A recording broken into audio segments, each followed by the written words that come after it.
大家好，我係阿 Jo。今日我哋要講一本喺全球爆紅嘅書《權力的48條法則》。呢本書賣咗過百萬本，翻譯成多種語言，連好多成功人士、名人都話係必讀。呢本係一本黑暗心理學嘅書。點解咁厲害？因為佢教你喺香港呢個龍爭虎鬥嘅地方，點樣喺職場同人生嘅生存戰中贏。想象下，喺老闆講緊嘢嘅時候，你駁嘴出風頭，結果俾老闆反白眼；又或者喺朋友聚會，你以為講真心話，點知俾人督背脊，甚至乎扮豬食老虎，暗中係你背後做好多小動作。呢啲係咪你日日面對嘅挑戰？書入面頭3條法則好簡單，真係好有用。第一條法則，永遠唔好超越主人 ，Never outshine the master。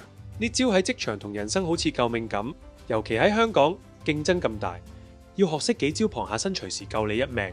例如你一唔小心出老闆風頭，可能自找麻煩都唔知。書裏面提到一個例子，17世紀法國有個財務大臣叫尼古拉富海，為咗向年輕嘅國王路易14展示忠誠，趁呢個機會同國王搞好關係，於是喺自己城堡搞咗場超誇張宴會，滿台珍饈百味，大放煙花、話劇表演，豪到連皇宮都比唔上。富海心諗，國王一定覺得我好叻，對我刮目相看，話唔定升我做首相。點知路易14宴會後冇開心過，心裏面好嬲。呢個富海搞到咁有排蠢，喺度炫耀自己好有錢，甚至懷疑富海啲錢係貪污得返嚟。結果宴會完咗冇耐，富海即刻俾人拉去坐監，被判終身監禁，人生就咁玩完。呢件事話俾我哋知，喺權力遊戲裏面爭住搶風頭係大忌。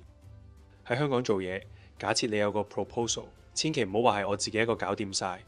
你可以試下咁講，多得老闆嘅指導。呢個計劃先咁成功，咁樣老闆又有面，你又有功勞，雙贏啦。同長輩傾偈都一樣，少講自己有幾勁，多啲讚佢哋。你嘅經驗真係好值得我去學習。當然謙虛都要啱分寸，唔好搞到好似好無能。讚人要真心，唔好搞到似拍馬屁。你有冇試過喺老闆面前太出位，結果俾人黑面？再講多個故事俾大家。16世紀意大利有個天文學家叫伽利略，佢係個研究狂，研究需要好多資金，所以佢揾咗托斯卡納大公科西莫二世俾錢先有得繼續研究。係1610年，伽利略用佢改良過嘅望遠鏡發現咗木星有幾粒衛星圍住轉，呢個係當時超大突破。但佢冇即刻話呢個係我嘅功勞，我好勁，反而好醒目，將呢啲衛星改名叫做美第奇星，話係獻俾大公同佢家族嘅榮耀。佢仲公開讚大公好有智慧，好有遠見，話呢個發現係為咗大公而存在。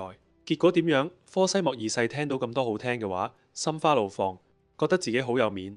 佢唔單止繼續俾錢伽利略做研究，仲升佢做宮廷數學家同哲學家，俾咗更大嘅自由同資源伽利略。佢嘅謙虛加上奉承說話，成功令大公覺得自己係幕後大功臣。結果雙方都有得益，大公有榮耀，伽利略有資源。秘訣係咩？伽利略識得分享光環同俾面主人。佢明明係發現嘅主角，但選擇將功勞同榮耀歸功於大公。呢種智慧同謙虛嘅做法，令佢事業更上一層樓。第2條法則，永遠唔好過分信任朋友，學識利用敵人。呢條法則聽落有啲黑暗，但喺香港呢個競爭壓力大嘅地方，無論職場定人生，都係個好實用嘅生存貼士。朋友唔一定係你想嘅咁靠得住，敵人有時反而幫到你。呢條法則嘅核心係提醒你，朋友太熟你，知你嘅弱點同底細，萬一佢哋因為妒忌或者利益反面，隨時會喺你背後插一刀，傷你傷得好深。相反，敵人同你有競爭，佢哋為咗證明自己或者想同你拉關係，可能會比朋友仲落力幫你。呢個唔係要你變得無情，而係教你醒目啲，唔好太單純，要學識用策略應對人際關係。簡單啲講，太信任朋友等於俾刀仔佢哋隨時傷害你。敵人想為咗贏得你信任，可能做得更好。感情同策略要分開，清醒啲先可以保護自己。講到朋友背叛，歷史上最出名嘅例子莫過於古羅馬嘅尤利烏斯凱撒同佢嘅好友布魯圖斯。凱撒同布魯圖斯情同手足，凱撒對佢好信任，俾咗佢唔少權力同機會。但凱撒權勢越嚟越強大，布魯圖斯覺得自己被睇低，心裏面越嚟越不滿。佢出身係反君主制嘅家族，雖然同凱撒有深交情，但最終選擇咗共和理念同家族傳統。公元前44年，凱撒喺羅馬內戰擊敗對手龐培，成為實際統治者，推行一連串改革，贏得平民支持，但係激嬲咗元老院貴族。同年佢被封為終身獨裁者，令元老院擔心共和國會變君主制。布魯圖斯同元老院成員卡西烏斯喺公元前44年2月22日策劃刺殺，聯合60至80位元老院成員，選定3月15日元老院會議日喐手。凱撒本來唔想去，但最後都被同謀講服。喺會議廳被圍住刺咗23刀，見到布魯圖斯對自己落手，好震驚咁講：連你都反我，隨即倒地身亡。刺殺後，羅馬市民非常憤怒，布魯圖斯救國計劃失敗。凱撒養子屋大維同安東尼聯手復仇。公元前42年腓利比戰役中，布魯圖斯打敗戰死，刺殺反而加速共和國嘅終結。屋大維後來建立羅馬帝國，因為朋友太了解你而背叛，成本低，但對你傷害極大。凱撒嘅悲劇正正係因為過分信任布魯圖斯。若佢對布魯圖斯多份戒心，或拉攏其他勢力，結局或者不同。喺競爭環境下，策略性思維往往比單純嘅信任更重要。信任係雙刃劍，既能建立關係，亦可能帶來致命一擊。凱撒嘅經歷係最好嘅教訓。你同一個同事好熟，平時一齊食飯傾心事，覺得佢好靠得住，但如果公司有個升職機會，你同佢都要爭。佢可能暗中搞你，喺老闆面前講你壞話，或者搶你功勞。呢啲好友同你笑住食飯，轉頭插你一刀，唔係冇見過。所以喺職場唔好咁易將底牌全部同朋友講，留啲距離同戒心好啲。點應對？如果你有個競爭對手，不妨試下同佢合作一啲嘢，例如一齊計劃一個項目。佢為咗證明自己，可能做得比你嘅朋友仲好。用呢條法則，呢3點要清晰。第一，對朋友留一手，唔係要你疑心病，但重要嘅計劃或者弱點唔好隨便同朋友講，留啲空間保護自己。第二，試下同敵人合作，俾你嘅對手一個機會同你一齊做嘢，佢可能會為咗贏你信任，幫你好多。第三，唔好太靠一個人，唔好將所有信任放喺一個人身上，多同唔同人聯繫。萬一有人反轉豬肚，你仲有後路，但要小心，唔好太過懷疑所有人，否則會變到無朋友。同敵人合作時，俾啲誠意，唔好淨係想用佢，唔係佢覺得被玩，可能反轉整翻你。總之，永遠唔好過分信任朋友，學識利用敵人係一個好現實嘅提醒。喺香港嘅職場同人生，感情同策略要平衡。朋友唔一定幫你，敵人可能有用，醒目啲唔好太傻，學識咁應對，你就可以保護自己，甚至將劣勢變優勢。你有冇試過俾朋友插一刀，或者同對手合作反而有意外收穫？留言同我分享下啦。大家有冇聽過木馬屠城記嘅故事？古希臘人同特洛伊人打咗10年仗，點都攻唔到入城。最後佢哋想出一個計策，做咗一隻巨大嘅木馬，聲稱係獻給特洛伊人嘅和平禮物。特洛伊人以為自己贏咗，好興奮咁將木馬拉入城，仲搞 party 慶祝。點知一到夜晚，木馬入邊預先埋伏嘅希臘兵爬出嚟，開啟城門，大軍衝入，一夜之間就滅城。希臘人隱藏咗攻城嘅真實意圖，表面上送禮，實際上放冷箭，贏得乾淨利落。呢個故事正正係權力的48條法則第3條法則，隱藏你的意圖嘅最佳演繹。唔俾人知你心裏真正想點，重點要忍耐，到咗關鍵時刻就出招。喺一個充滿競爭同計算嘅社會，隱藏意圖唔單止係一種策略，更係一種保護自己嘅方式。如果你有新計劃或者想跳槽，千祈唔好一早就同同事講晒，應該暗中準備，等時機成熟先出手，免得俾人拖累或者搶你功勞。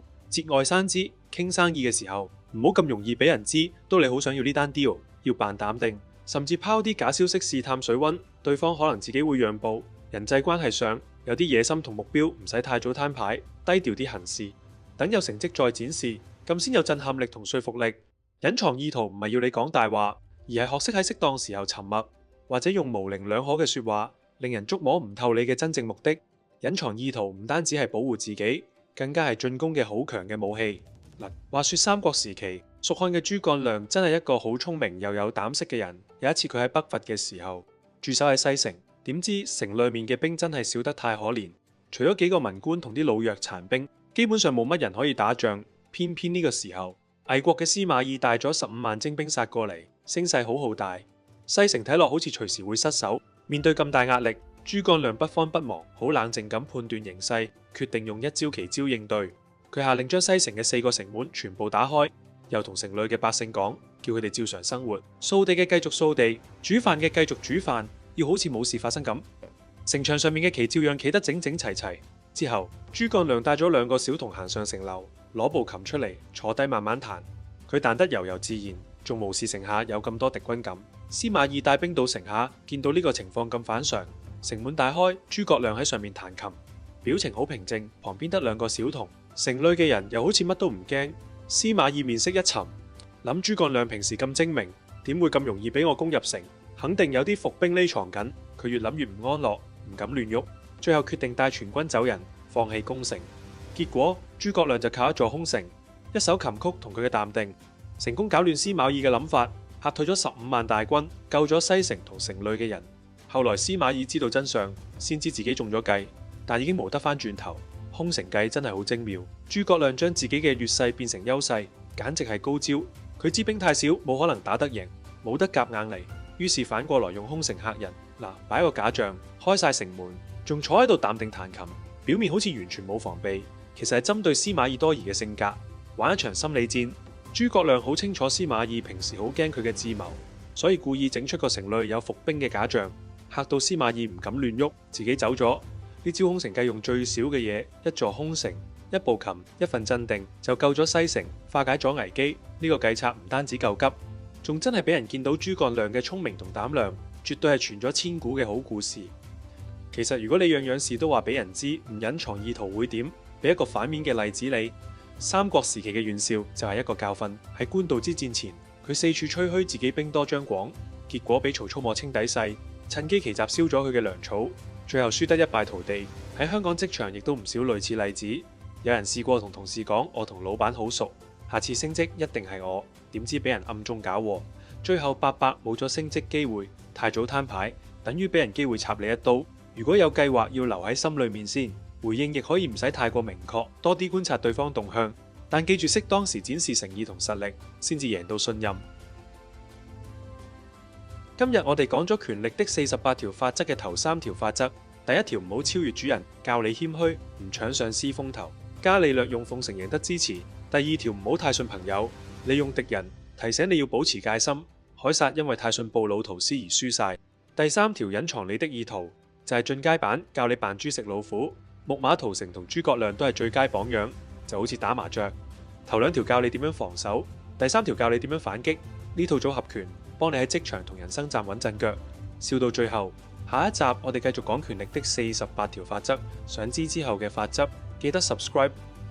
如果你中意今日呢條片，記得多多支持，俾個 like share 俾身邊嘅朋友。仲有唔好忘記 subscribe 我嘅頻道。你哋嘅每一個留言同支持都係我繼續做片嘅最大動力。今日分享到呢度，大家再見。